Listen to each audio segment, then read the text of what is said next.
Pertunangan kamu dengan Rose ini adalah keputusan yang harus kamu jalani. Vicky, I'm coming. Gemma ulang tahun. Malam itu anak-anak Sembilan Ilmu lagi menyiapkan pesta ulang tahun kejutan buat Gemma. Sebagian dari mereka punya tugas masing-masing ya, biar semuanya kelihatan natural dan dipastikan yang ulang tahun gak boleh mencium sesuatu yang janggal.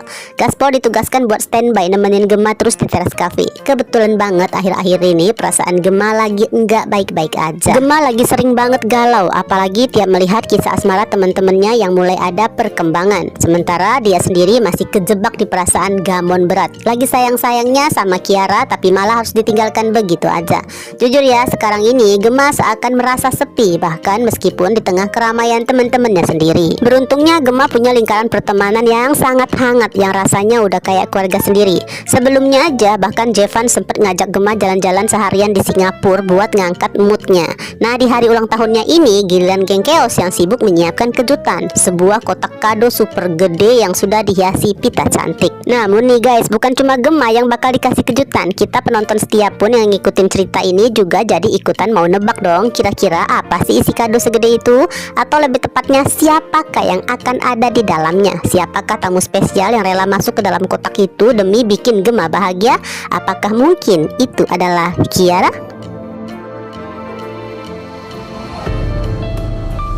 Ya bisa aja kan Kiara datang cuma untuk 1 hari ya, jadi guest star lah, bintang tamu. Soalnya bakal terasa aneh dong kalau tiba-tiba Kiara balik sekolah ke Tirta Persada, padahal kan tinggal 2 mingguan lagi ujian kelulusan. Namun nih guys, tanda-tandanya udah mulai kelihatan sejak sehari sebelumnya. HP Gemma yang biasanya cuma diisi telepon dari Gaspol atau Chaos, tiba-tiba aja mendapatkan chat misterius dari nomor yang gak dikenal. Orang itu sih ngakunya sebagai pengagum rahasia Gemma dari dulu.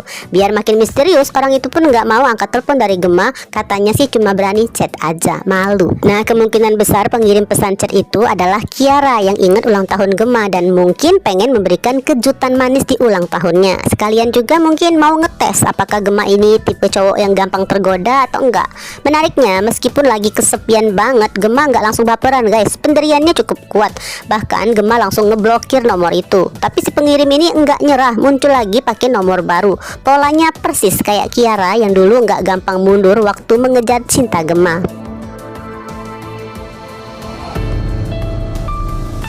Kebetulan juga ya, mungkin karena terlalu larut dalam kegalauannya, Gemma sampai lupa kalau itu adalah hari ulang tahunnya sendiri. Gemma juga nggak terlalu mikirin kenapa di malam itu teman-temannya kok belum pada nongol di teras cafe. Karena merasa bosen, Gemma malah masuk ke dapur cafe guys, nyari kerjaan apa aja gitu buat ngalihin pikirannya. Sikapnya jelas dong bikin Vicky, Jo, dan Bang Gun bingung. Apalagi pas tiba-tiba aja Gemma punya ide random, minta diajarin oleh Vicky cara Gen Z alay ala Vicky dan Devon.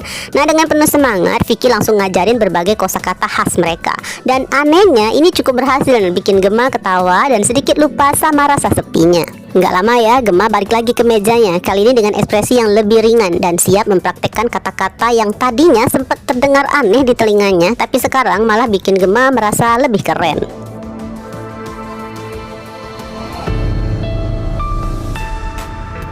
Beralih ke Devon, setelah akhirnya dibebaskan oleh Mama Valerian dari residensi, hidup Devon seakan langsung balik seperti semula. Devon bisa kembali ke kamar di rumah utama. Semua fasilitas, keuangan, sampai kekuasaan sebagai bagian dari Cassiarius pun sudah dipulihkan. Tapi anehnya, itu semua bukan hal yang paling diinginkan Devon saat ini. Tahu dong, sejak adegan penyingkapan dari Elite Squad, sekarang ini yang Devon mau justru lebih sederhana. Kembali ke kehidupan yang bebas, ringan, dan bahagia, jauh dari segala tekanan seperti yang dia alamin di rumah Alferic selama ini.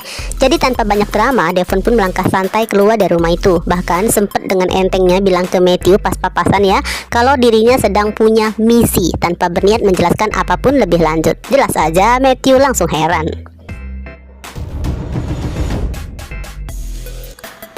Nggak butuh waktu lama lah, Matthew langsung nyamperin Blade. Dalam pikirannya, Blade pasti tahu lah apa yang sebenarnya sedang terjadi pada Devon. Entah soal misi Devon atau siapa yang ada di balik pembebasannya. Apakah itu Oma atau justru Mama, dua sosok yang sebenarnya satu tujuan, tapi sering beda cara karena kepentingan masing-masing. Masalahnya, kali ini Blade pun juga sama-sama nggak tahu apa-apa. Akhirnya mereka cuma bisa saling bertanya tanpa jawaban, dan seperti biasa, kemungkinan besar Matthew bakal tetap minta Blade buat ngawasi pergerakan Devon secara diam-diam.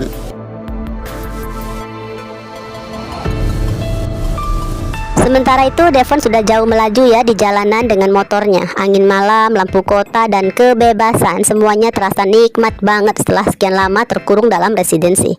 Devon bahkan belum berniat langsung menuju rumah kontrakan guys. Sebelum menjalankan misi rahasia dari mamanya, Devon punya satu tujuan penting, teras cafe.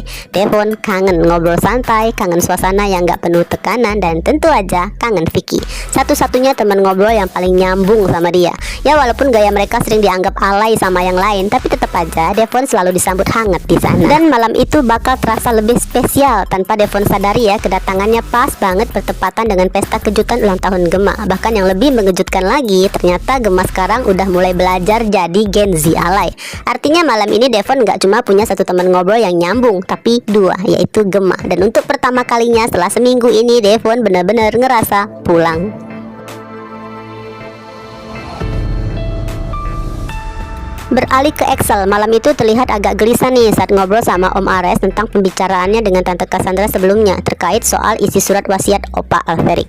Awalnya ya, Excel sempat berharap satu hal, ketidakjelasan keberadaan Om Danuel bisa jadi alasan buat menunda rencana perjodohannya dengan Rose. Bukan karena Excel ingin menolak sepenuhnya guys, tapi lebih karena Excel merasa nggak enak, seolah-olah lagi memanfaatkan situasi kalau menerima semuanya sekarang.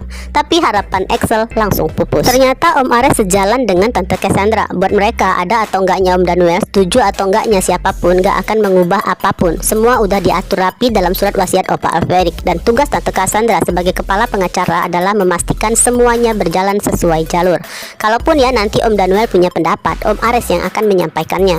Lagi pula kan sekarang ini Rose udah genap 18 tahun. Udah tahunnya, udah waktunya Rose untuk tahu semuanya. Nah di titik ini guys, rasanya seperti takdir yang sudah ditulis sejak lama oleh mereka dan tinggal dijalani oleh Excel dan Rose suka atau enggaknya.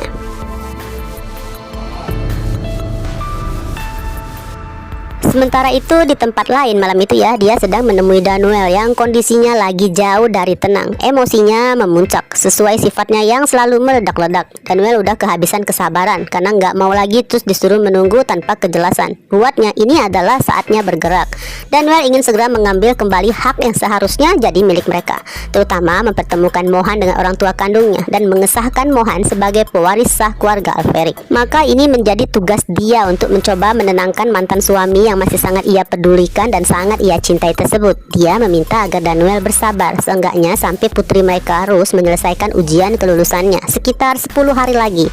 Dia nggak mau dong Rose terbebani pikirannya soal konflik keluarga di momen sepenting itu. Lagi pula bagaimanapun Rose adalah orang yang paling ingin semuanya kembali ke tempat yang seharusnya. Harapannya setelah lulus nanti semuanya akan segera berubah.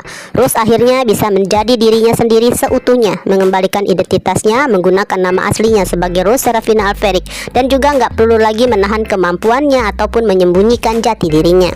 Tapi di balik kebebasan itu guys, ada konsekuensi besar yang harus Rose terima. Ya harus siap menghadapi dunia kalangan atas, termasuk perjodohan yang sudah ditentukan untuknya.